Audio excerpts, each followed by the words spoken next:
Lalu bagaimana cara kita membentengi diri dari syaitan? Ini perlu agar kita terjaga daripada fitnahnya syaitan ini. Di antara yang pertama ya kawan, sering memohon perlindungan kepada Allah dari godaan syaitan, dari bisikan syaitan. Misalnya dalam sholat misalnya, sebelum kita membaca suratul Fatihah, apa yang kita baca? Ta'awudz. A'udzu billahi minasyaitonir rajim. Kemudian bismillahirrahmanirrahim. Ketika sholat misalnya datang bisikan syaitan, waswasnya syaitan, apa yang harus kita lakukan, Pak? Berta'awudz, kemudian meludah ke kiri sebanyak 3 kali. Meludah dalam arti yang keluar itu adalah anginnya, bukan air liurnya yang keluar, Pak. Habis teman kita di samping kalau air liur keluar.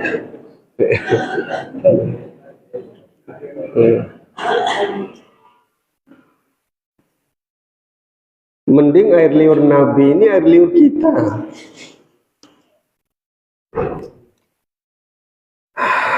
Baik. Yang kedua, di antara cara untuk membentengi diri kita dari syaitan adalah membaca Al-Quran siang dan malam.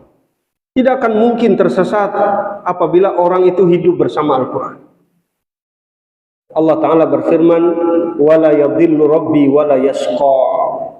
Sesungguhnya Rabbku tidak tersesat, tidak pula binasa. Ini menunjukkan bahwasanya siapa saja yang berjalan bersama Allah, dia tidak akan tersesat. Bagaimana caranya kita berjalan bersama Allah? Hidup dengan Al-Quran. Siang dan malam kita baca Al-Quran. Kalau kita paham isinya, kita paham maknanya, kita amalkan daripada kandungannya, kita sampaikan kepada kaum muslimin isinya, insya Allah kita tidak akan tersesat. Kenapa orang bisa tersesat dari jalan Allah? Karena dia jauh dari Al-Quran. Orang yang berjalan bersama lentera di malam yang gelap gulita, dia akan terarah daripada tujuannya. Tapi apabila ada orang yang mencari kayu bakar di malam hari tanpa ada senter, tanpa ada penerang, dia tidak akan mungkin tahu mana kayu, mana ular. Itu kalau kita hidup tanpa ada cahaya, tanpa ada penerang, maka hidup ini akan terang apabila kita hidup bersama Al-Quran. Suatu ketika Rasulullah pernah menegur, pernah bertanya kepada Umar bin Khattab radhiyallahu ta'ala anhu. Abu Bakar As-Siddiq dan Umar bin Khattab, mereka itu berlomba-lomba sholat malam itu. Ternyata ketika Rasulullah jalan, suaranya Umar bin Khattab ini sedikit naik, sedikit keras ketika beliau sholat malam. Maka pagi harinya ditanya oleh Rasulullah, wahai Umar, mengapa engkau menaikkan, mengangkat suaramu ketika engkau sholat malam? Ternyata Umar mengatakan, aku hendak membangunkan orang yang tertidur dan aku hendak mengusir syaitan. Membaca Al-Quran. Ini menunjukkan bahwasanya sholat malam itu disunnahkan untuk diangkat sedikit suaranya, Pak. Artinya seperti sholat jahar. Ya.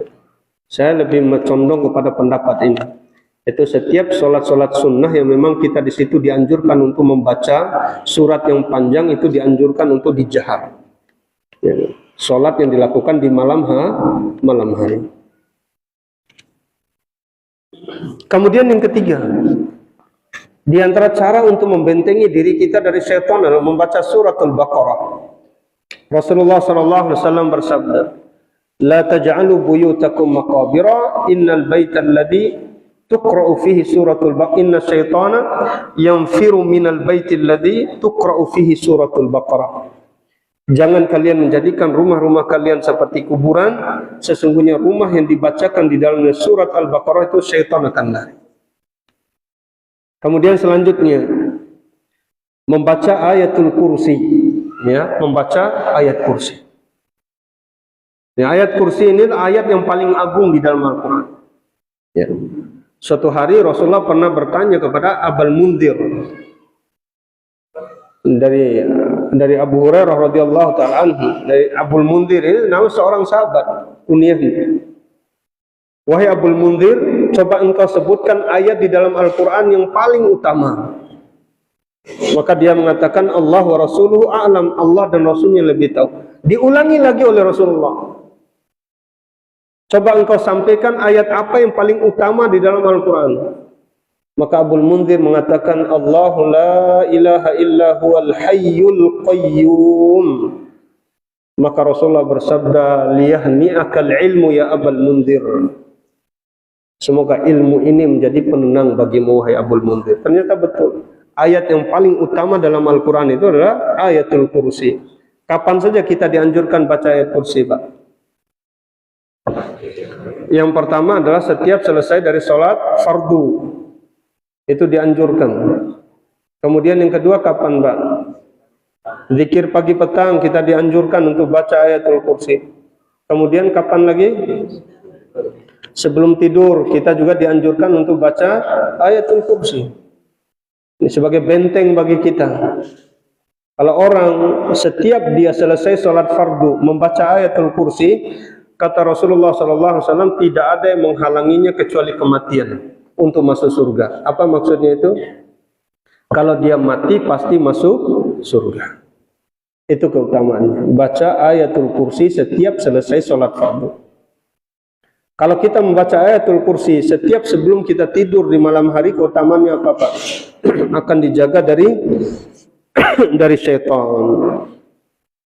Kemudian yang selanjutnya, di antara cara kita menjaga diri dari syaitan adalah membaca al-mu'awwidzat, yaitu surah-surah yang dikatakan sebagai al-mu'awwidzat, surah-surah perlindungan.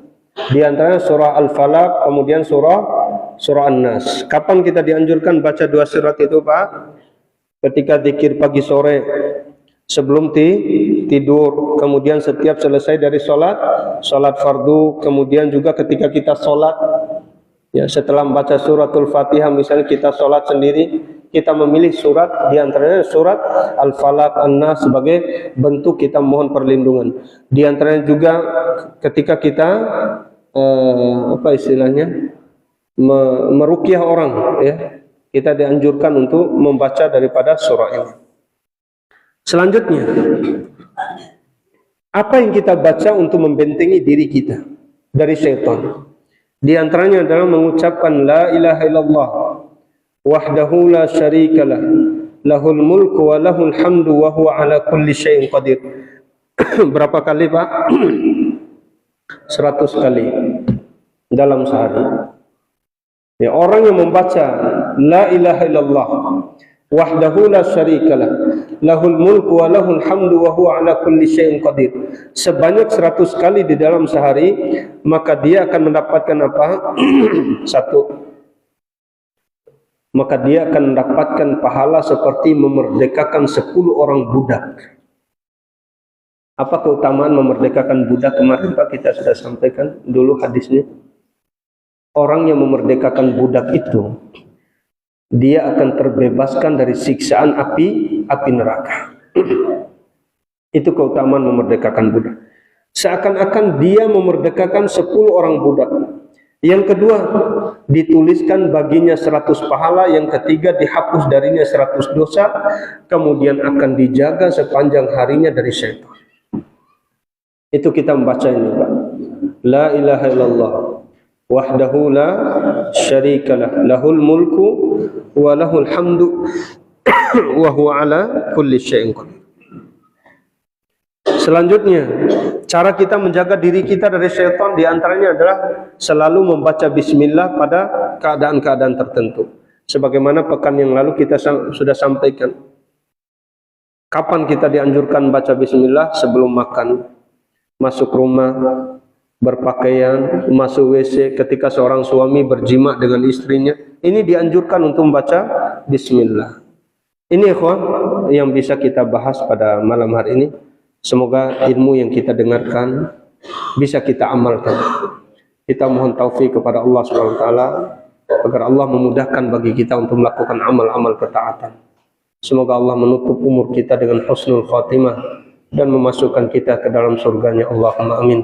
Kita tutup majelis kita dengan membaca doa kafaratul majlis. Subhanakallahumma bihamdik asyhadu an la ilaha illa anta astaghfiruka wa atubu ilaik. Assalamualaikum warahmatullahi wabarakatuh.